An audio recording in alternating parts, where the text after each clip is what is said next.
সবাই চেনে রোনান আর ডিক্লাইন সুলিভানকে, কিন্তু কজন চেনে তাদের নানি সুলতানা আহমেদকে?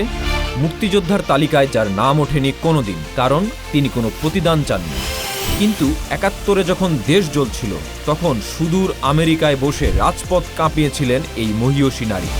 আমেরিকার আয়েশি জীবন ছেড়ে আজ তার নাতিরা কেন বাংলার মাঠ চষে বেড়াচ্ছে? কারণ এই টানটা বংশ পরম্পরা। ১৯৭১-এ সুলতানা আহমেদ বিদেশের মাটিতে দাঁড়িয়ে যে প্রতিবাদের মশাল জ্বালিয়েছিলেন, ২০২৬-এ এসে তারই নাতিরা সেই মশাল হাতে নিয়েছে খেলার মাঠে। চলুন আজ শুনি আড়ালে থেকে যাওয়া এক অকুতোভয় দেশপ্রেমিক নানী আর তার গর্বিত নাতিদের গল্প। মূলত সুলতানা আহমেদ ছাত্রজীবনে উচ্চশিক্ষার জন্য পাড়ি জমিয়েছিলেন আমেরিকাতে, এবং সেখানে তার শিক্ষাজীবন শেষ হয়। এই শিক্ষাজীবন চলাকালে নিজের মাতৃভূমি বাংলাদেশে শুরু হয় স্বাধীনতার যুদ্ধ।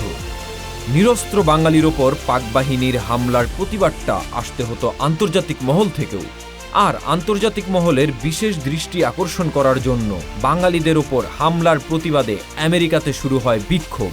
এই বিক্ষোভে শুরুর দিকে সামনে থেকে নেতৃত্ব দিয়েছিলেন কয়েকজন সাহসী বাঙালি, যার মাঝে সবার সামনে ছিলেন এই সুলতানা আহমেদ।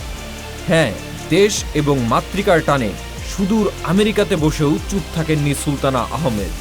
বাঙালিদের ওপর হামলার প্রতিবাদ করে চলেছিলেন আমেরিকা থেকেই। মার্কিন যুক্তরাষ্ট্রে এমন প্রতিবাদ মিছিল দেখে নড়ে চড়ে বসে আন্তর্জাতিক মহল। ১৯৭১ সালে বাংলাদেশের মুক্তিযুদ্ধে এই সুলতানা আহমেদের অবদান অনস্বীকার্য।